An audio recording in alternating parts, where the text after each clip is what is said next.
하나님께서 저와 여러분을 만드시고 또 세상 가운데 보내주실 때에는 하나님의 거룩한 목적이 있습니다. 그냥 계획 없이 정말 그냥 세상에 던져진 존재가 아니라는 거죠. 그래서 판덴베르그라고 하는 미래신학자는 이런 얘기를 했습니다. 하나님께서 사람을 만드신 목적은 하나님의 거룩한 계획과 섭리를 통하여 그 하나님의 뜻을 이루어 감으로써 세상을 축복할 수 있는 존재로 만들었다. 그 만든 정도가 최고의 걸작품으로 만들었다. 이렇게 이야기를 합니다. 그래서 하나님의 그 계획과 섭리를 이루시기 위해서 이 땅 가운데 주님이 최고의 걸작품으로 만든 또 이렇게 저와 여러분이 어떻게 인생을 살아야 되는가, 주님의 계획하신 그 목적에 맞게끔 이렇게 살아야 할 줄로 믿습니다. 그래서 하나님이 계획하시고 섭리하시는 목적에 맞게끔 우리가 살아야 되는데, 주님의 공통적인 그러한 기대는 또 소원은 딱 하나입니다. 미약함에서 시작해서 미약함으로 끝나는 사람이 아니라 미약함에서 창대함으로 나가는 이런 성도가 되기를 원하심을 믿으시기 바랍니다. 그래서 우리는 전인격적으로 우리의 영혼, 우리의 양심, 우리의 전인격적 그런 삶을 통해서 지극히 하나님을 높여드리고 하나님 주시는 은혜로 인생을 살아가야 하는 것입니다. 여러분, 전인격적으로 하나님을 높일 수 있도록 높여가는 사람이 되도록, 한마디로 그런 창대한 사람이 되는 것, 이게 주님의 뜻인 것을 우리는 꼭 기억해야 한다는 말입니다. 여러분, 하나님께서 우리를 이렇게 창대하게 되기를 원하시고 그런 과정을 통해서 하나님의 계획을 이루어가기를 원하신다는 말은 특정한 영역에서 예컨대 물질적으로 그냥 창대진다든가 이런 이야기 하시는 게 아니고요, 통전적입니다. 우리 전인격적으로 영과 육이, 심령과 외양이, 내적 상태와 외적인 행동적 양식의 상태가 통전적으로 전인격적으로 하나님을 높이는 사람, 하나님의 그 계획과 섭리를 이루어가는 그런 하나님의 창대한 사람이 되기를 주님은 원하신다는 말입니다. 그러므로 오늘 말씀을 우리가 상고하는 가운데 저와 여러분이 다시 미약한 그런 인생 여정에서 창대한 인생 여정으로 전환되는 은혜가 있기를 바랍니다. 전인격적으로 주님을 닮아가고 전인격적인 삶을 통해서 주님의 계획을 이루어가는 그러한 쓰임받는 사람, 그런 사람을 주님이 원하신다는 말입니다. 여러분, 그 아놀드 토인비라고 하는 사람이 있었습니다. 이 사람은 유명한 역사가인데요, 이 사람이 쓴 책 중에 역사의 연구라고 하는 책이 있습니다. 역사의 연구, 역사의 연구라는 책이 있는데, 이 책은 굉장히 분량이 많아요. 12권으로 되어 있는 방대한 분량의 책입니다. 저도 다 읽지 못했을 뿐만 아니라 제가 대학 다닐 때 2권으로 요약되어 있는 책이 있거든요. 이렇게 그걸 읽었었는데, 그 책을 보면 이 아놀드 토인비라고 하는 사람은 역사를 연구할 때, 보통 일반적으로 역사를 연구하시는 역사가들은 국가, 집단, 민족, 이렇게 그런 관점에서 역사를 연구하거든요. 국가의 역사, 한 나라의 역사, 한 민족의 역사, 이렇게. 그리고 국가와 국가의 역사를 연구하면서 세계의 역사를 또 다시 연결시키고 이렇게 하지 않습니까? 그런데 이 아놀드 토인비는 역사를 연구할 때 국가적 관점이나 민족적 관점에서 연구한 것이 아니라 문명적 관점에서 연구를 했습니다. 문명이라고 하는 것은 특정한 나라의 특정한 민족에 국한되지 않잖아요. 예컨대 기독교적인 문명은 유럽의 전 나라와 전 민족의 배경이 되잖아요. 그렇듯이 세계를 지배하고 있는 이런 문명을 이렇게 연구함으로써 세계 역사를 연구한 겁니다. 그래서 이런 문명은 다수의 민족이나 다수의 나라 속에 배경이 되기도 하고, 그 실질적인 가치관을 형성하는 기반이 되기도 한단 말이에요. 그래서 이 나라나 민족의 관점이 아니라 문명의 관점에서 이렇게 역사를 연구한 사람이 바로 아놀드 토인비입니다. 그런 역사를 연구하면서 이 아놀드 토인비는 이런 문명이 이렇게 생겨났다가 문명이 소멸되는 역사가 있잖아요.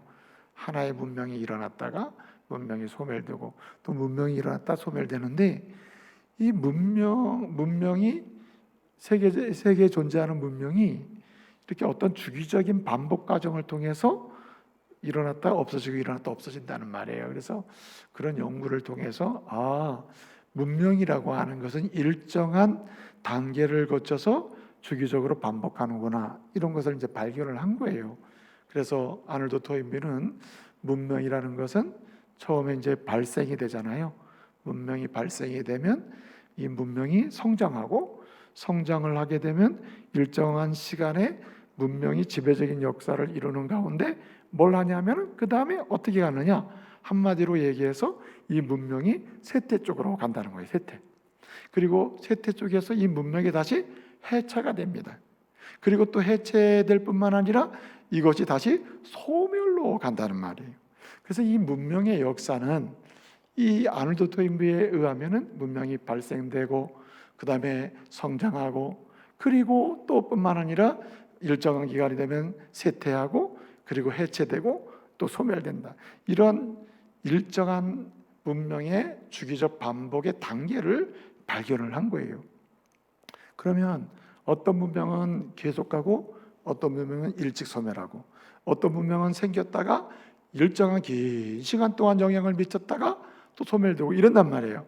그러면 어떤 문명은 발생이 되고 또 성장을 해서 길게 영향을 미치고 더 발전되는 문명으로 가는 문명이 있고 그렇지 않은 문명이 있다는 거예요.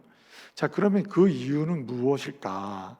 그 이유는 두 가지의 관점으로 시작되기 때문이라는 거예요. 예컨대 도전, 문명이 이렇게 하나의 문명이 존재하면은 이 문명에서 도전하는 역사가 항상 있다는 겁니다. 하나의 문명이 안정적으로 세계에 영향을 미치거나 또 세계를 주도하는 경우는 한 번도 없다는 겁니다. 어떤 문명이 생기잖아요, 성장하잖아요. 그런 과정 속에 또 다른 도전이 계속 일어난다는 말입니다. 그래서 이런 도전에 대해서 그 문명이 또는 그 문명 시대를 사는 사람들이 어떻게 응전하느냐에 따라서 이 문명은 더 고도로 발전할 수도 있고 빠르게 쇠퇴할 수도 있다는 거예요. 응전 여부에 따라서 달라진다는 겁니다. 여러분, 오늘 이 시대도 마찬가지인데 어떤 일정한 나라와 민족을 지배하는 문명이 있습니다. 이 문명적 세계관이 있고 문명적인 배경이 있다는 말이에요. 이거는 특정 나라나 특정 국가나 특정 민족에 제한되지 않아요. 세계를 일정 기간 동안 지배하고 영향을 미치는 문명이 있는데 이런 문명에 대해서 또 다시 도전이 있게 된다. 그래서 이런 도전을 어떻게 응전하느냐에 따라서, 응전을 제대로 하느냐 못하느냐에 따라서 이 문명이 사라지기도 하고 고도로 더 발전되기도 한다는 말입니다. 여러분, 아놀드 토인비라는 사람은 이런 놀라운 사실을 발견하고는 어떻게 하면 한마디로 건강한 문명, 좋은 문명, 생명을 살리는 문명, 인류를 복지 세계로 만드는 문명, 한마디로 사람을 사람답게 살게 하는 문명, 생명의 부여함을 누리게 하는 문명, 사람과 인류를 행복하게 하는 문명이 계속 성장하고 지속할 수 있게 되겠느냐는 거예요. 어떻게 할 때 가능하냐? 응전을 잘 할 때 가능하다는 거예요.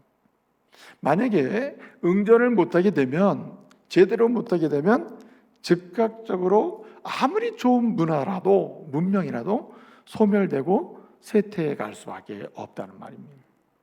그래서 아놀드 토인비는 이런 얘기합니다. 여러분, 유럽이나 서양의 역사 자체가 기독교적인 문화의 배경을 가지고 있잖아요. 그래서 성경적인 가정관, 성경적인 인생관, 성경적인 문화관, 성경적인 경제관 등등 성경적 관점에서의 문명이 계속 발전해가고 그리고 건강한 시대를 이루어가야 되는데, 그런 성경적 관점의 문명이 계속되기 위해서는 성경적인 응전을 할 수 있어야 된다는 거예요. 그래서 토이미는 새로운 비전을 제시해요. 그게 뭐냐? 자기는 확신하건대 역사의 연구를 해보니 건강하고 인류를 행복하게 하는 그런 아름다운 문명이 계속되려면은, 소멸되지 않고 계속되려면은 성경적 세계관과 성경적 가치관과 성경적인 신앙으로 응전을 계속 도전해서 응전할 때에 세계 속에 많은 사람들, 특정 국가나 특정 민족이 아니라 세계 속에 존재하는 모든 인류에게 아주 도움이 되고 행복하게 하고, 그리고 뭔가 평화가 있고 그리고 자유가 있는 그러한 문화를 계속하게 만들 수가 있다는 말입니다. 여러분, 이런 관점에서 보게 되면 하나님의 사람들은 두 종류가 있다는 말입니다. 누가 창대해지는 사람이냐, 누가 미약해지는 사람이냐. 응전의 문제라는 말입니다. 세상의 도전에 대해서 어떻게 응전하느냐에 따라서 이 사람은 창대하게 되는 사람으로 하나님의 은혜를 입을 수도 있고, 또 어떤 사람은 미약해지는 방향으로 빠르게 쇠퇴할 수도 있다는 말이에요. 하나님의 사람임에도 불구하고. 여러분, 오늘 골리앗과 다윗이 나와요. 그리고 다윗과 또 비교될 수 있는 사람이 사울이 나오죠. 근데 여러분, 골리앗이라고 하는 사람은 우리가 종종 예를 들잖아요. 골리앗과 다윗의 싸움이야, 이런 말을 종종 쓰잖아요. 이 골리앗은 성경에서 실제 인물임과 동시에 성경에서 이 골리앗은 뭐의 상징이냐면 세상의 악의 상징이에요. 하나님에 대한 도전의 상징이에요.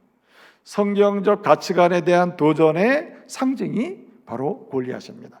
그래서 구체적으로 얘기하면 이 골리앗은 오늘 이 시대에 무엇이냐? 무신론적 세계관이 골리앗입니다. 유물론적 세계관이 골리앗이에요.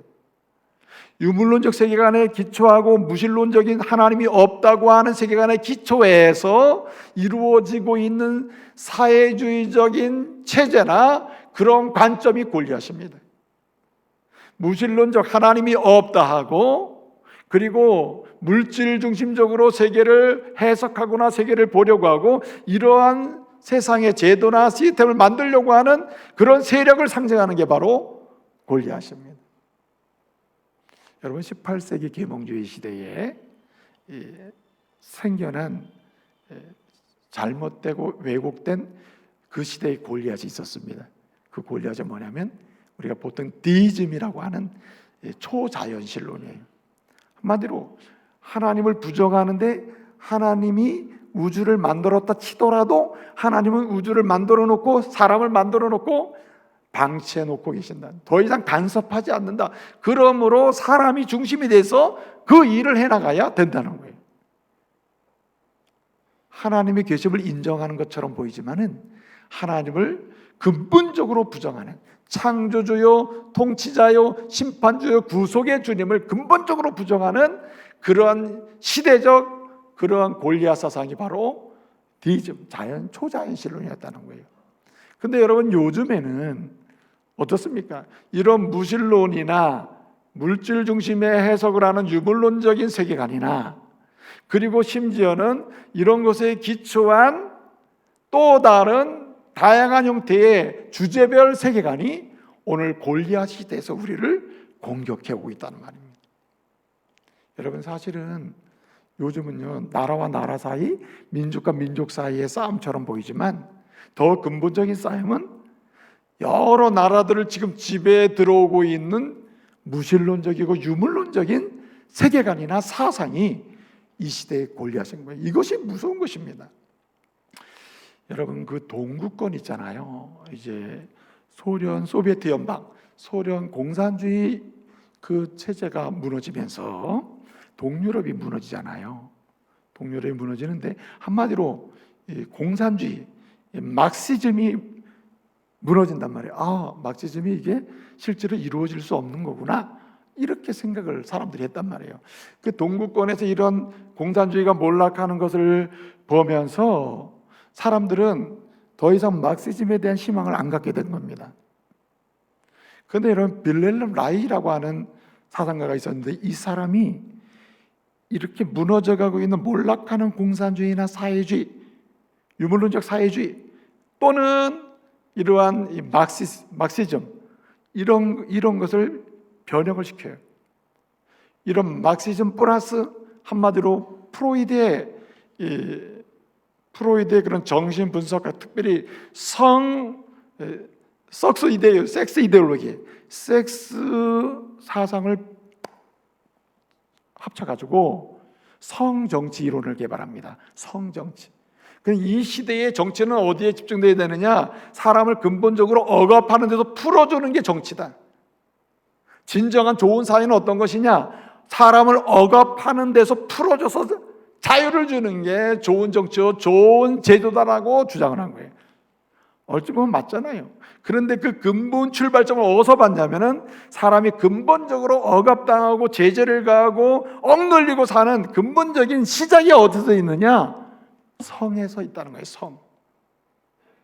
사람마다 자유롭게 자유방임적으로 성생활하면 될 거를 기독교적인 세계관에 의해서 1대1 남자와 여자가 결혼해서 하나님이 정해 주신 그런 부부의 안에서 성적인 즐거움과 기쁨을 누리면서 자손을 번성할 수 있게 해 놓으셨는데, 여기 이런 기독교적인 체제와 가정의 개념에서 해방이 돼야 한다는 거예요. 성에서 해방돼야 된다. 이게 억눌린 거다. 이게 1대1 부부, 이것도 성억압이라는 겁니다. 동성애로 갈 수 있는 자유로운 성을 선택하는 거, 이것도 억압, 못하게 하는 것, 이것도 억압이라는 거예요. 그래서 그 시대에 마르크시즘에다가 프로이드의 그러한 성정치, 성이론을 플러스해가지고 만들어낸 게 성정치이론이에요. 그러면서 뭡니까? 세계를 공격하기 시작한 겁니다.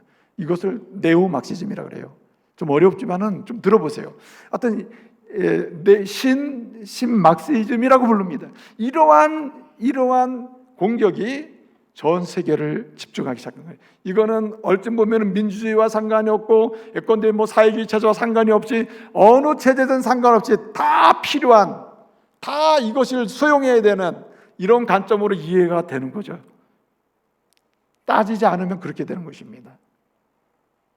그래서 여러분, 유럽의 젊은이들이 여기 호응을 한 거예요. 유럽의 젊은이들이 대대적으로 일어나게 된 겁니다. 여러분, 이러한 성정치 이론이 지금 세계를 지배하고 있는데, 이것이 무엇을 무너뜨리고 있습니까? 성경적인 순결한 구분을 아예 대놓고 무시하고 있다.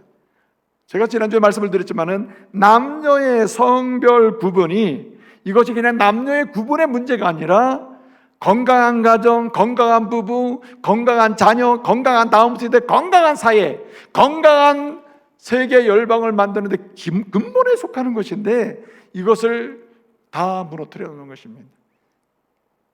여러분, 이러한 도전이 지금 밀려오고 있다. 이거는 나라와 나라의 싸움이 아니에요. 민족과 민족의 싸움이 아니라 근본적으로 들어가면 하나님을 신뢰하고 하나님을 인정하는 하나님의 백성과 하나님을 부정하는 무신론자들 또는 유물론자들 또는 반성경적 세계관에 익숙한 사람들과의 싸움이라, 세력의 싸움이라는 것입니다. 그래서 여러분, 포괄적 차별금지법이 단순히 동성애이기 때문에 우리는 안 된다, 이런 문제가 아니라는 거예요. 지금 이것은 근본적으로 도전에 대한 응전의 문제다. 민족과 나라의 문제가 아니라 근본적으로 하나님을 인정하는 그런 신앙과 하나님을 부정하는 불신앙의 싸움이라는 거예요. 이것은 중간이 존재할 수가 없는 것입니다. 나는 어떤 목사는 이런 글을 썼어요. 나는 동성애가 죄인 것을 알지만은, 인정하지만 그렇다고 차별금지법을 나는 반대하지 않는다. 논리가 참 기가 막혀요. 이런 식으로 빈틈을 끊임없이 어떻게 합니까? 공격해 온다는 겁니다. 그렇기 때문에 이 시대는요, 머뭇거리는 순간에 도전해 오는 거에 대해서 머뭇거리는 순간에 우리는 어떻게 됩니까? 쇠퇴하고 세멸되고 무너지게 되는 거예요.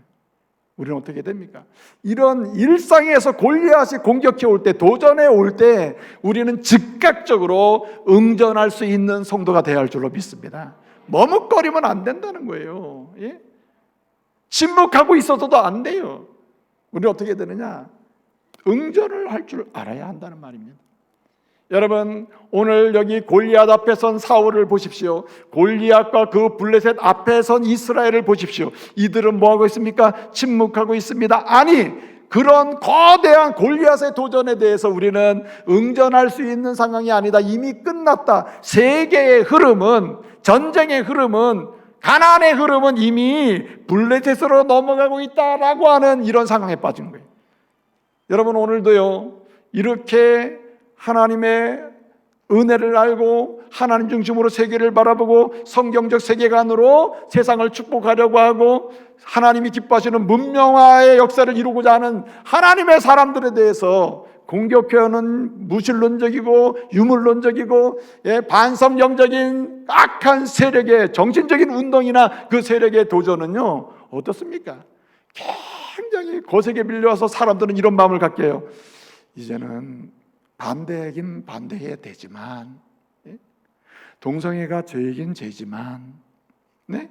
그리고 또 우리가 주장하는 게 맞긴 맞지만 이제는 거스를 수가 없다, 막아낼 수가 없다, 이런 식으로 포기하는 시대가 됐다는 거예요. 여러분, 그리스도인은 그러면 안 됩니다.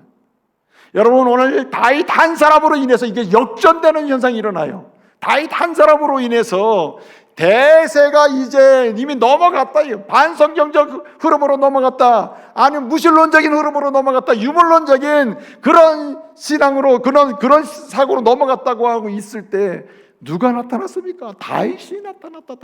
다윗은 일상에서 골리앗을 만났을 때 그냥 침묵하거나 머뭇거리거나 포기하거나 대사가 그러려니 하고 그냥 인정해버리진 않았다는 거예요. 뭐 했어요?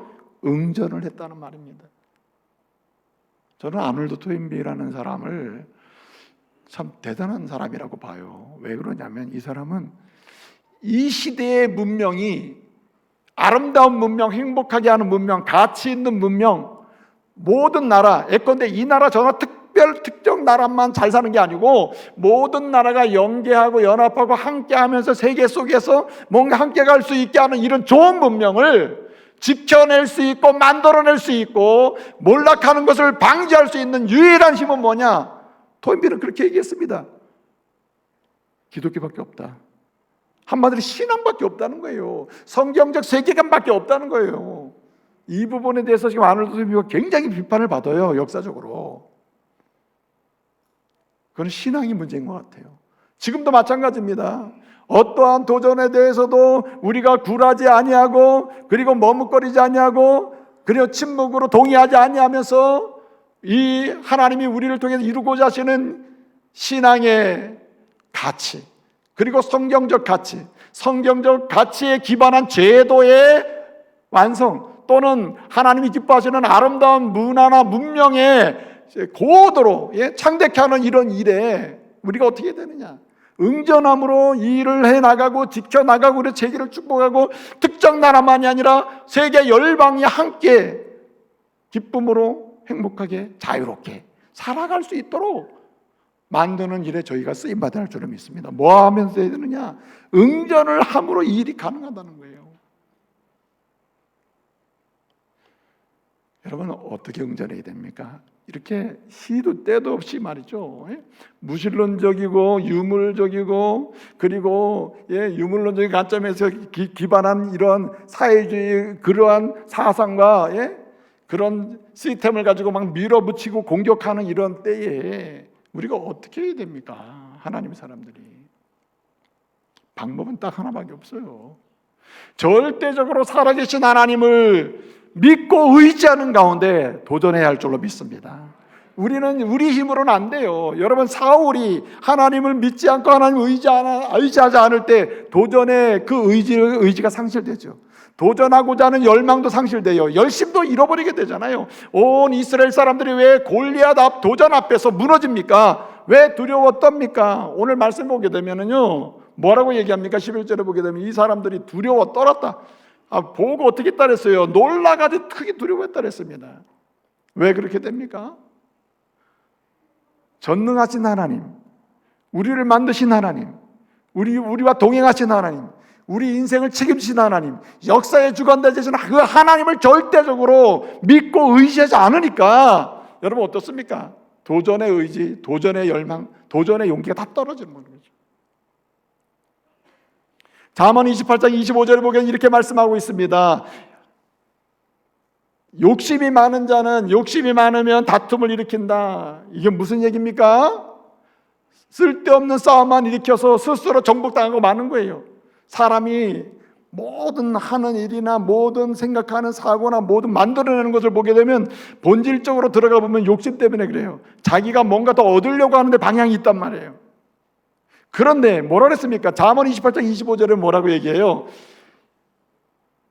욕심이 많으면 다툼을 일으키지만 여호와를 의지하면은 그가 어떻게 된다 그래서 풍속하게 된다. 여러분, 문명의 창대함이나 하나님의 가치의 부유함이나 하나님 주시는 성령을 통해 주시는 그런 은혜의 부유함은 언제 누리게 되느냐? 아무리 어둡고 암흑이 가득한 그런 상황이라 하더라도 주님을 의지하고 믿고 나가는 사람은 주님이 그 가운데서 승리케 하시고 또 부욕케 하심을 믿으시기 바랍니다. 잠언 29장 25절 보면 이런 말씀이 있습니다. 사람을 두려워하면 올무에 걸리게 된다. 사람 쳐다보면 올무에 걸리게 된다. 무슨 말입니까? 응전할 용기도 안 난다. 세상에 도전할 때 도전하는 그 사람, 그 겉에 드러난 예양을 쳐다보면 그렇게 된다는 거예요. 그러니까 어떻게 하라 했습니까? 어떻게 하라 했어요? 오직 여호와를 의지하는 자만, 믿고 의지하는 사람만이, 믿고 의지하고 응전하는 사람만이 어떻게 해요? 안전한 승리를 경험하게 된다 그랬어요. 그 사람만이 안전하다는 겁니다. 그러므로 여러분, 어떠한 세상의 도전에 대해서 우리는 오직 전능하신 하나님, 날 구원하신 예수 그리스도, 오늘도 우리 속에서 역사하시면서 예수 그리스도의 말씀을 깨닫게 하면서 우리에게 도전해 주시고 따라가도록 격려하시는 성령을 믿고 의지하는 가운데 말이죠, 담대하게 도전할 수 있기를 말씀으로 축복합니다. 피하지 말고 말이죠, 도전하자는 거죠. 그러면 우리가 하나님을 의지하고 하나님 믿음으로 의지하며 이 도전을 할 때 어떻게 해야 됩니까? 구체적으로 어떻게 도전을 할 때 우리는 도전을 이겨낼 수 있고 극복할 수 있으며 하나님의 거룩한 문화를 만들어가고 세워가면서 세상을 축복할 수 있습니까? 첫째는 우리가 하나님의 눈으로 세상을 봐야 돼. 하나님의 관점에서 보라는 겁니다. 오늘 여기 말씀을 우리가 읽지는 않았습니다만은 4절부터 7절까지 이렇게 보면요, 이 골리앗을 소개하고 있어요. 골리앗이 이런 사람이다. 어떤 사람입니까? 그 키가 6규빗 한 뼘이 된다. 6규빗하고도 한 뼘이 더 간다. 이것을 계산을 해보면 한 2m 90 되거든요. 약 한 3m 됩니다. 키가 3m가 키가 3m. 그리고 그가 입은 갑옷은 비닐 갑옷을 입었다 그랬는데 그 갑옷의 무게가 5,000세겔이래요. 놋 5,000세겔. 5,000세겔이면은 약 57kg에서 60kg 됩니다. 갑옷만 60kg 되는 거예요. 그 창을 들고 있는데 그 창 무게만 몇 세겔이냐? 600세겔이에요. 이걸 계산해 보면 7kg야, 7kg. 창만 7kg. 그리고 그 앞에는 어떤 특정한 병사가 있어가지고 이 방패를 들고 앞서가는 또 사람이 있어요. 이런 모습을 본 여러분 사울 그리고 이스라엘 어떻게 됐다고요? 이스라엘 사람들이 어떻게 됐습니까? 이런 모습을 본 이스라엘 사람들, 그 모습을 본 이스라엘 사람들이 하는 이야기가 뭡니까? 그 핵심이 뭐예요? 놀라, 크게 두려워했다.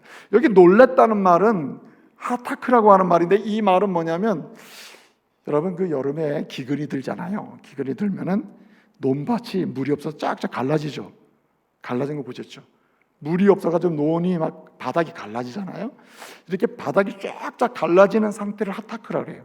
한마디로 이스라엘 사람들이 이 모습만 보고도 어떻게 됐습니까? 마음이 쫙쫙 갈라진 거예요. 이젠 끝났구나, 졌구나. 우리는 지배를 당해있구나. 예? 이렇게 돼버린 겁니다, 여러분. 사람이 어떻게 보느냐에 따라 사람이 달라집니다. 어떻게 보느냐에 따라 그 다음에 행동이 달라지죠. 근데 여러분, 주님은 우리에게 말씀하십니다. 절대로 눈에 보이는 현상을 먼저 보지 말아라. 현상의 모든 것에 집중하지 말아라. 여러분, 사무엘이요, 하나님의 명령을 받아서 너 이제 가가지고 이스라엘의 왕을 세워라. 사울을 내가 버렸노라. 사울 대신에 왕이 될 사람을 이새의 집에 가서 그 아들 중에 세워라. 기름을 부어라. 이렇게 말씀을 듣죠. 갔습니다. 갔더니 이새가 그 아들들을 다 데리고 왔어요. 큰 아들 엘리압이 지나갑니다. 엘리압을 보니까 기가 막히게 생겼어요. 그 몸 모양이 기가 막혀요. 그래서 어떻게 합니까? 사무엘이 이렇게 얘기했죠. 사무엘상 16장 7절에 보게 되면 5절, 6절, 7절 보면 이 사람이 하나님 앞에서 기름 부을 받을 자이구나. 하나님, 이 사람이 하나님 앞에 서 있습니다 하고 놀라서 말이죠. 그럴 때 하나님 뭐라고 하십니까? 사무엘상 16장 7절에서 이렇게 얘기하죠. 뭐라고 얘기합니까? 내가 이 사람을 이미 버렸노라. 나는 외모로 사람을 취하지 않냐고 뭘 본다고요? 중심을 본다. 하나님처럼 우리는 뭘 보며 살아야 되냐면은 드러난 모습을 보고 판단하거나 드러난 모습을 보고 생각하거나 드러난 모습을 보고 모든 것을 결정해서는 안 된다는 거예요. 여러분, 아무리 거세게 골리앗처럼 밀려오는 그런 도전이라 하더라도 그 악한 세력, 악한 사상, 악한 문화, 악한 세상의 도전들 뒤에서 이미 역사하시고 공격하시고 이미 지배하고 계시는 하나님을 보시기를 바랍니다. 하나님이요, 지배하고 계셔요. 지배하고 계셔요. 여러분, 창세기 26장 보면요, 거기 이제 그랄 왕 아비멜렉이라는 사람이 나오거든요. 근데 그 그랄 왕 아비멜렉이 이삭을 괴롭혀요. 음물 가지고 괴롭혀, 자꾸 괴롭힙니다. 자, 그런데 왜 이삭을 괴롭힐까요? 그랄 왕 아비멜렉이 뭐만 보죠? 약한 이삭만 보는 겁니다. 이삭 보이기에는 굉장히 약하게 보이거든요. 나중에 그랄 왕 아비멜렉이 깨달은 게 뭡니까? 이삭과 함께 하시는 누굴 보게 되죠? 하나님을 보게 되는 거예요. 사람이 보는 눈이 바뀌면요, 전혀 다른 태도가 나와요. 여러분 생각해 보십시오.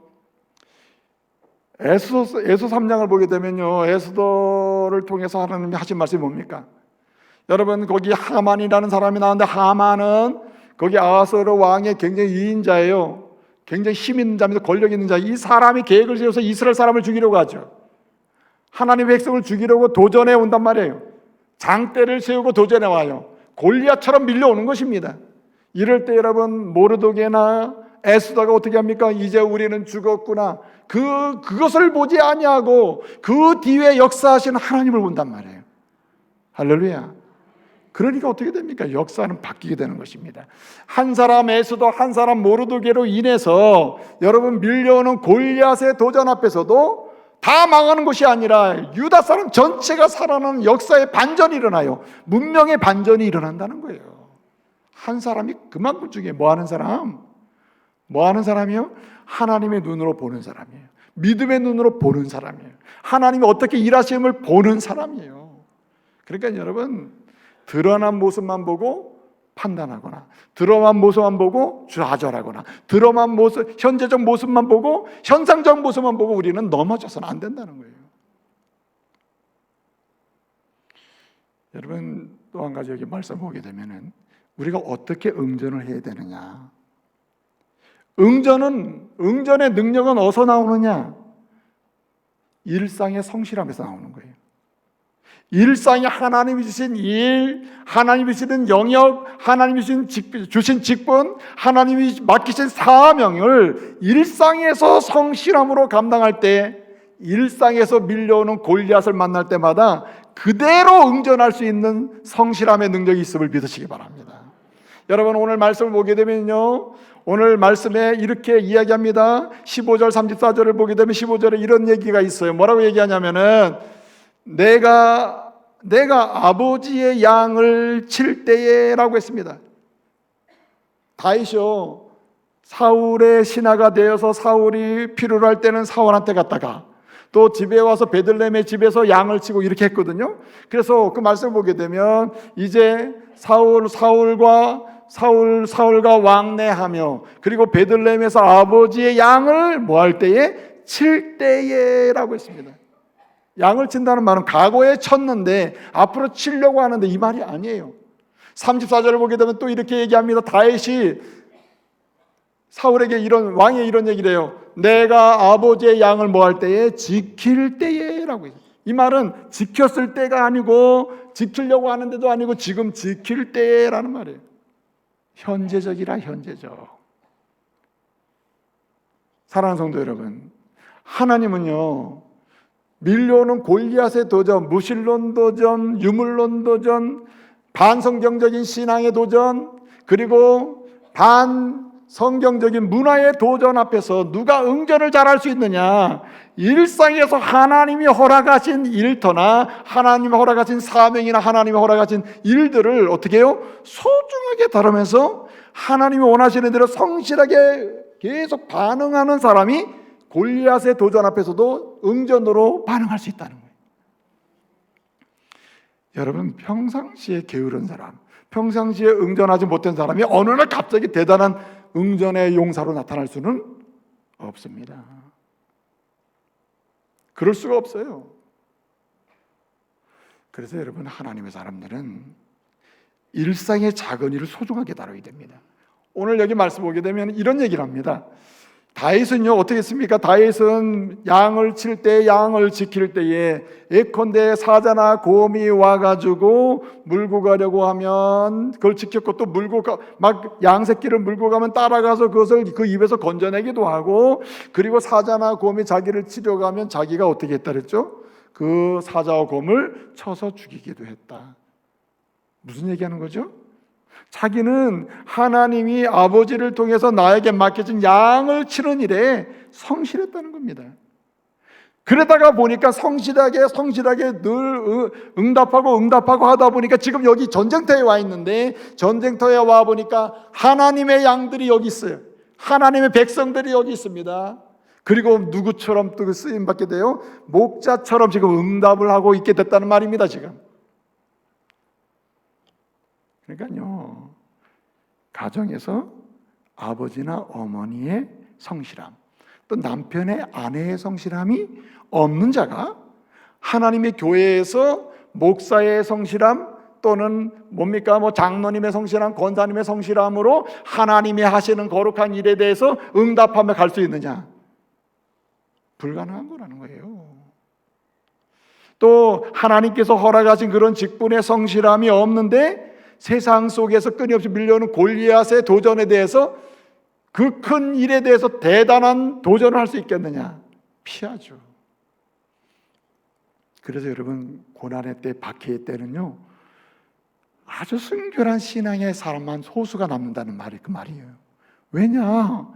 성실한 응답이 없고 성실함이 없는, 신앙의 성실함이 없었던 사람이 갑자기 박해를 만나 고난을 당하면요 다 예수 모른다고 돌아서는 것입니다. 그러니까 누가 골리앗과 같은 끝까지 신앙을 파괴하고 하나님의 가정을 파괴하고 하나님의 교회를 무너뜨리고 말이죠, 하나님의 세계관, 성경적 세계관을 공격하는 그런 골리앗적인 그런 도전에 대해서 강하게 반응하면서 응전을 하고 싸울 수 있느냐는 거예요. 누가? 성실한 사람이에요. 성실한 사람. 저와 여러분에게 기도의 성실함이 있기를 바랍니다. 그래서 하나님의 사람들은 기본적으로 성실한 몇 가지가 있는데 그 중에 하나가 기도의 성실함이라, 예배의 성실함이에요. 은혜의 복음을 증언하는 증언의 성실함이 있어야 돼요. 그럴 때 어떻게 합니까? 우리는 도전에 대한, 큰 도전에 대해서 크게 응전할 수 있는 사람이 될 수 있다는 말입니다. 여러분, 제가 지난주에 금요일쯤에 책을 찾아가지고 못 읽다가 토요일날 다시 하긴 했거든요. 제가 한 30년 전에 읽은 책이에요. 읽었는데 예링이라고 하는 사람이 있어요. 예링. 이 사람은 법학을 전공한 사람은 아마 알 겁니다. 법 전문학자예요. 법 정신학자랄까요? 법의 기본을 이렇게 설명해 준 아주 유명한 학자입니다. 근데 이 사람이 쓴 책 중에 뭐가 있냐면은 아주 분량도 많지가 않아요. 한 100여 페이지 될까요? 근데 이 사람이 쓴 책 중에 사실은 은퇴 고별 연설인데 권리를 위한 투쟁이라는 책이 있어요. 권리를 위한 투쟁. 권리를 위한 투쟁이라는 책인데 한마디로 이런 얘기입니다. 법의 목적, 법이 만들어지는 목적이 있잖아요. 모든 법의 목적은 어디냐? 평화에 있다는 겁니다. 사람을 평화롭게 살고 모든 사람이 평화롭게 살게 만드는 거예요. 평화롭게 샬롬을 내적 외적 샬롬을 누리면서 살 수 있도록 환경을 만들어주는 게 뭐냐? 법이라 이거예요. 그리고 그걸 깨트리는 것을 제지하는 게 법이다 이거예요. 그래서 법의 목적은 뭐냐? 평화를 만드는 것이다. 평화를 누리게 하는 것이다. 법의 목적. 이 세상에 존재하는 모든 법정신이 뭐냐? 평화를 만드는 것이다. 만약에 법이 또 다른 분란을 가져오고 분란을 만들어낸다면 이건 법 정신의 목적에서 아예 안 맞는 거라는 거예요. 제가 잠깐만 포괄적 차별금지 얘기했는데 여러분 이 포괄적 차별금지법이 만들어진 나라들 한번 보세요. 고소고발이 난무하고 나중에 무죄를 받더라도 그 긴 2년 3년 동안에 변호사를 사야 돼요. 또 법원에 나가야 돼요. 온갖 시간을 다 낭비하고 사회적인 낭비가 얼마나 심한지 몰라요. 분란을 야기하는 거거든요. 자, 그런데 어쨌든 이 예링이라고 하는 학자는 유명한 말을 남긴 거예요. 이 권리를 위한 투쟁이라는 글에서 이런 얘기합니다. 법의 목적은 평화를 만드는 것이다. 평화 이외에는 없다는 거예요. 그런데 중요한 얘기를 합니다. 그런데 중요한 건 뭐냐? 그 평화를 얻기 위해서는 법의 목적은 평화를 만드는 것인데 그 평화를 누구나 누리기 위해서는 누리기를 원하는 사람은 따라합시다. 투쟁해야 한다. 투쟁해야 합니다. 여러분이 투쟁한다는 말을 굉장히 기분 좀 안 좋게 들을 수도 있어요. 이건 운동권인가? 그런 말이 아니에요. 싸워야 된다는 말입니다. 도전에 대해서 응전할 수 있어야 된다는 거예요. 도전에 대해서 침묵하면 안 되고 도전에 대해서 가만히 있으면 안 된다. 도전에 대해서 응전을 할 때에 법의 목적대로 평화를 경험하게 된다는 거예요. 하나님은 하나님의 일반 은총을 통해서요 세계 곳곳에 알맞은 법을 계속 주십니다. 성경적 가치를 반영하고 일반 은총의 가치, 일반 가치를 반영해서 좋은 법을 만들도록 하나님이 만들어 가시거든요. 이런 일에 그리스도인이 사용돼야죠. 그런데 말입니다. 이런 법이 그냥 나오나 보다 생겼나 보다 만들었나 이래서는 안 되는 것입니다. 하나님의 사람들은 자기가 속한 공동체에서 만들어지는 법이 평화를 위한 법인지 또 다른 분란과 혼란이나 분열을 만들어내는 법인지를 알아야 된다. 신앙을 깨트리는 법인지 신앙에 몰입하도록 만드는 법인지 하나님께 나아가게 하는 법인지 하나님과 멀어지게 하는 법인지 어떻게 해요? 분별해서 어떻게 해요? 투쟁을 해야 하는 것입니다. 그래서 마지막 응전의 방법이 있습니다. 오늘 여기 마지막 응전의 방법은 공부해야 되는 거예요. 실력이 있어야 됩니다. 실력이. 오늘 여기 말씀 보게 되면 다윗은요 왜 그런 골리앗의 응전 도전에 대해서 사울도 무너지고 모든 백성이 무너져 이제 끝났다고 하고 있을 때 혜성같이 나타나가지고 다윗은 제대로 응전을 한 방을 해서 한 방의 응전을 통해서 그때의 분위기를 전환시키고 하나님이 기뻐하는 문화로 나가게 하고 나라로만 나가게 하고 믿음의 공동체로 나가게 하고 말해요. 모든 사람이 다시 평화롭게 만드느냐. 실력이 있기 때문에 실력이. 여러분 우리는 하나님의 눈으로 보아야 됩니다. 하나님이 어떻게 역사하는지를 볼 수 있고 믿음의 고백이 있어야 되고 그 믿음의 고백 이외에서 우리는 성실해야 하며 뿐만 아니라 그 성실 앞속에 실력을 갖춰야 돼요. 여러분 요즘에 그리스도인들이 굉장히 잘못된 신앙이 뭐냐면은 하나님이 다 해주실 거야. 하나님 다 해줄 거야. 그러니까 그냥 가만히 있으면 돼. 가만히. 원래 성경에서 가만히 있는다는 이 말은 그런 의미가 아니에요. 하나님의 사람들은 어떻게 됩니까? 실력을 키우고 영역을 키우고 능력을 키워야 되는 거예요. 여러분 보세요. 오늘 말씀 보게 되면은 40절 49절을 보게 되면 얼마나 실력이 있었나. 여러분 대표적인 하나의 케이스를 설명하는데 물맷돌을 가지고 5개를 가지고 시냇가에서 주워가지고 이 주머니에 넣어서 이제 골리앗 앞에 갔다. 골리앗 앞에 갔는데 골리앗은 폼을 잡고 천천히 아주 위험스럽게 위협적인 모습으로 천천히 다윗을 향해서 걸어왔는데 다윗은 어떻게 따랐습니까? 그런 천천히 다가오는 그런 골리앗을 보면 다 뒷걸음질 치고 무너질 수밖에 없는데 다윗은 오히려 천천히 오는 골리앗을 향해서 달려갔다고 했으면 성경을 오늘 본 말씀 보게 되면 달려가면서 뭐 했어요? 그는 물맷돌을 꺼내서 물매로 던졌더니 어떻게 했다 그랬죠? 볼에 맞아가지고 상처 났다니? 아니죠. 이마에 맞아가지고 그대로 이마에 박혔고 그는 땅에 떨어졌다고 했습니다. 요즘으로 하면 완전 스마트 미사일이라 쫙 계산해가지고 딱 하나님의 역사죠. 그러나 한 가지 알 수 있는 일은 그가 평상시에 물맷돌로 자기의 양떼를 지키는 일에서 얼마나 성실하면서 실력을 키웠는지 알 수 있어요. 이거는 하나의 굉장히 상징적인 하나의 사건에 불과해요. 단순히 물맷돌을 잘 사용하는 실력을 키웠다는 것뿐만 아니라 그는 영역이 있었습니다. 하나님의 뜻을 분별하는 능력, 시대 속에서 하나님이 원하시는 태도, 이런 능력이 그에게 있었다는 말입니다. 그래, 공부를 해야 돼요, 사람이. 우리 공부하며 살아야 됩니다. 말씀을 공부하고 이 시대를 보면서 하나님이 원하시는 게 뭔지를 이 말씀을 통해서 자꾸만 정립해 나가는 삶의 능력을 구비를 해야 됩니다. 이래도 좋고 저래 주면 안 돼요. 하나님이 기뻐하는 게 뭔지, 하나님이 싫어하시는 게 뭔지, 오늘 이 시점에서 하나님께 내게 원하시는 행동이 뭔지, 이 시점에서 하나님이 원치 않으시는 행동이 뭔지를 우리는 어떻게 됩니까? 선택할 수 있는 능력을 배양해야 돼요. 여러분, 목사 안수 받으면 끝나는 게 아니에요. 그때부터 시작이라. 목사 안수를 해서 하나님 은혜를 주셔서 성령의 임재를 경험하게 하시고 너 이제 당신 목회하시오라고 하면 그때부터 본격적으로 매 일의 시간을 투자해가지고 말씀을 연구해야 돼요. 네? 성도들의 삶의 내용이 어떻게 구성되고 성도들의 눈물의 기도 제목이 어떤 것인지 일상적 아픔이 뭔지를 어떻게 해요? 찾아 나서야죠. 그래가지고 알아봐야 돼요.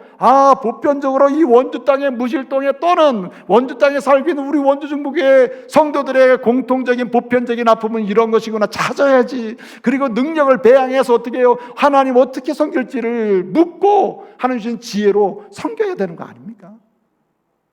이래도 아멘 안 하시죠? 그렇잖아요. 여러분 어디 목사뿐입니까? 장로님은 장로님들, 권사님은 권사님대로 그 영적인 실력을 키워야 돼요. 어떻게 하면 잘 더 세상의 도전 속에서도 하나님의 교회를 거룩한 교회로 내가 장로로 있는 동안에 잘 섬기고 세울 수 있을까? 실력을 키워야 돼요. 권사님들이 기도의 실력도 키워야 되고 여러분 권면과 상담의 실력도 키워야 되고 하나님 앞에서 내가 권사로 임명받았는데 하나님의 교회를 세상의 도전에서 막아주면서 말이에요. 여러 성도들을 세상의 도전과 시험에서 막아주면서 도전에 대해서 응전을 해가지고 어떻게 성도들을 돌볼지에 대해서 막 고민도 하고 기도하면서 실력을 키워야 된다 이 말입니다. 여러분 실력이 있는 성도들 되시기 바랍니다. 영역이 있어야, 능력이 있어야 됩니다. 여러분 보세요. 아버지도 말이에요. 그냥 자식만 남은 아버지입니까? 어떤 아버지가 되어야 합니까? 아버지로서 실력 있는 아버지가 되어요. 능력 있는 아버지. 꼭 무슨 물질적인 관점뿐만 아니라 자녀를 하나님의 사람으로 양육하고 이 시대에 필요한 인물로 세우기를 소원하면서 내가 어떻게 양육을 해야 되나, 무슨 말을 해야 되나 고민 좀 하고 실력을 키워야 돼요. 여러분 고민하고 실력을 키워가는, 영적 실력을 키워가는 아버지가요, 어쩌다가 아들과 만나서 대화를 하는데 어쩌다가 정말 기도하는 가운데 믿음의 그런 언어로 권면을 한번 하잖아요. 그 특별한 언어, 그냥 지나가는 시간인데 그것이 그 인생 전체를 바꿔놓을 수도 있어요. 준비된 실력 있고 영역 있는 아버지의 말 한마디 달라질 수 있죠. 어머니도 마찬가지예요. 아버지뿐만입니까? 여러분 다윗의 시편을 보면요, 시편을 보면 다윗의 노래가 많잖아요. 어떤 분은 다윗은 그냥 눈만 감고 그냥 딱 그냥 뭐 펜하고 그냥 종이만 있으면 막 시상이 막 나와가지고 그냥 시가 한 편 쫙 나온다고 이렇게 생각했을지 몰라요. 아닙니다. 다윗의 시는 그런 시가 아니에요. 다윗의 시편은요, 세상에 끊임없는 도전에 대하여 하나님을 부정하는 도전에 대해서, 물질이 최고다고 하는 황금만능주의의 세계관의 도전에 대해서, 우상의 도전에 대해서 끊임없이 믿음으로 하나님의 관점에서 바라보면서 성실하게 일을 하면서, 하나님 이럴 때 어떻게 해야 됩니까? 기도하는 가운데 나온 영역을 통해서 고백하고 노래한 것이 시편이에요. 여러분 다윗의 노래를 보세요. 귀에 그냥 앉아가지고 그냥 한 번 쓰면 바로바로 나오는 작품이에요? 아닙니다, 여러분. 얼마나 다윗이 공부를 하고, 얼마나 다윗이 연구를 하고, 다윗이 얼마나 영역을 키우기 위해서, 하나님이 맡기신 사명을 감당할 실력을 키우기 위해서 분주함으로 전심전력했는지 금방 느낄 수 있잖아요. 다윗의 시편만 봐도 그렇지 않습니까? 잠언 24장 5절 보면 이런 말씀이 있습니다. 지혜는 사람을 강하게 한다. 지식은 사람에게 힘을 더한다. 이렇게 말씀해요. 지혜는 강하게 하고 지식은 힘을 더해준다. 그러니까 무슨 얘기합니까? 공부하라는 얘기예요. 지혜를 탐구하라는 얘기입니다. 근데 이렇게 말씀하고 있어요. 잠언 24장 6절에 보면 뭐라고 하냐면, 너희는 따라합시다. 전략으로 싸우라. 전략으로 싸우라는 게 뭡니까? 공부해서 실력을 키워서 하나님이 주신 지혜와 능력을 구비해서 그걸 가지고 싸우라는 얘기죠. 여러분, 실력이 없으면 승질만 낸다니까. 화만 내, 그냥 계속. 뭘 좀 얘기 좀 하려면 막 화만 내는 거래. 여러분, 다윗이 말입니다. 형한테 갔어요. 형한테 열덩이와 그 다음에 볶음국시 한 에바를 갖다 주고 와라. 아버지가 시키죠. 그 갔어요. 가보니까 상황이 이거 보통 상황이 아닌 겁니다. 골리앗이 나와가지고 도전을 하는데 모두 포기 상태예요. 지금이야말로 하나님이 나로 하여금 성실함으로 살게 하셨고, 나로 하여금 하나님의 관점에서 보게 하셨고, 나로 하여금 실력을 키우게 하신 하나님이 지금 나를 사용하시려고 하는구나 하고 어떡합니까? 내가 가서 싸우겠다고 하는 거 아니에요? 그때 그 형 엘렙이 뭐라랍니까? 형 엘렙이 뭐라래요? 막 화를 내잖아요. 너 지금 조롱하는 거냐 말이야. 너 전쟁 구경하러 왔냐고 말이야. 예? 막 화를 내잖아요. 본래 거룩한 분노, 골리앗의 도전이 있을 때 골리앗의 도전에 대해서는 하나님의 사람이면 어떻게 해요? 거룩한 분노를 내야 될 거 아니에요. 예? 박수 칠 일이 아니라, 이 골리앗의 세상의 도전에 밀려오면은 우리는 어떻게 되면 거룩한 분노를 가지고 우리가 참을 수가 없어, 있을 수가 없어, 우리는 싸워야 된다 하고 이렇게 돼야 되는데, 골리앗에 대해서는 한마디 화도 못 내면서 누구한테 화를 내요? 도리어 다윗한테 화를 내요. 다윗한테. 본래 실력 없고 능력 없고 준비하지 않는 사람, 성실하지 않는 사람, 하나님 관점에서 세상을 보지 못하는 사람은요, 화낼 것에 대해서는 화 못 내고, 화내지 말아야 될 것은 화를 내면서 그렇게 어렵게 만든다는 말이에요. 어렵게. 여러분, 저와 여러분이 의로운 거룩한 분노자들이 되시기 바랍니다. 뭐에 대해서는요? 골리앗처럼 도전해 오는 거에 대해서는 거룩한 분노를 하자는 거예요. 뭐가 일어날 수 있어요? 거룩한 응전을 할 수 있죠. 저와 여러분이 다윗처럼 말입니다. 절대적으로 우리를 만드시고 함께 하시고 우리의 짐을 대신 져주시고 끝까지 책임져 주시는 그 하나님을 믿고 의지하는 가운데 말이죠, 세상을 볼 때, 사물을 볼 때, 밀려오는 골리앗의 도전을 볼 때 현상을 보지 마시고 외관을 보지 마시고 그 뒤에서 역사하시고 지배해버리시는 하나님을 보시기 바랍니다. 그리고 어떻게 해요? 그리고 주님께서 매일의 삶에서 우리에게 맡겨진 일들을 주님이 원하시는 대로 성실함으로 나가다 보면 그 능력이 오히려 응전의 기회가 될 줄로 믿으시기 바랍니다. 무엇보다도 여러분, 의도적으로 실력을 키우자. 의도적으로 하나님의 사람의 실력. 여러분, 어떤 일을 하고 있습니까? 교사이십니까? 의사이십니까? 자영업자이십니까? 사업하시는 사장님이십니까? 경영자이십니까? 그 분야에서 최고의 실력자들 되시기 바랍니다. 그럴 때 응전의 능력이 생기는 거예요. 하나님의 사람들이 실력을 키우는 것은 경쟁에 이기기 위함이 아니요, 모든 사람을 세상의 도전 앞에서 보호해주고 그리고 하나님의 거룩한 역사를 이루어가는 데 목적이 있는 것입니다. 여러분, 마틴 루터킹이라고 하는 사람이 그 여러분 흑인 그 자유인권 운동을 했잖아요, 미국에서. 그래서 그 루터킹의 날을 또 지키기도 하잖아요. 마틴 루터킹이 이런 얘기를 했습니다. 아주 중요한 요소를 했는데, 사람들은 어떤 일들을 보면서 선택과 결정을 하는데, 그럴 때마다 이렇게 질문한다는 거예요. 이렇게 어떻게 질문하냐? 뭔가 굉장히 자기의 위치를 지키려고 하는 사람들은 안전한가라는 질문을 던진다는 거예요. 그리고 행동한다는 겁니다. 또 반대로 허영심이 가득한 사람들은 어떻게 질문하느냐? 내 명예를 유지할 수 있느냐? 이렇게 질문한다는 거예요. 또 한편으로는 편리주의로 사는 사람, 편리주의의 관점에서 삶을 살아가는 사람들은 어떻게 이게 실리적이냐 질문한다는 거예요. 그러나 하나님의 사람들, 한마디로 시대의 도전 앞에서 양심이 살아있고 신앙이 살아있고, 하나님의 사람이 하나님의 은혜로만 살겠다고 하는, 결단하며 하나님을 믿고 의지하고 하는 사람은 어떻게 질문하느냐? 이것이 옳은 일이냐라고 질문한다는 거예요. 할렐루야.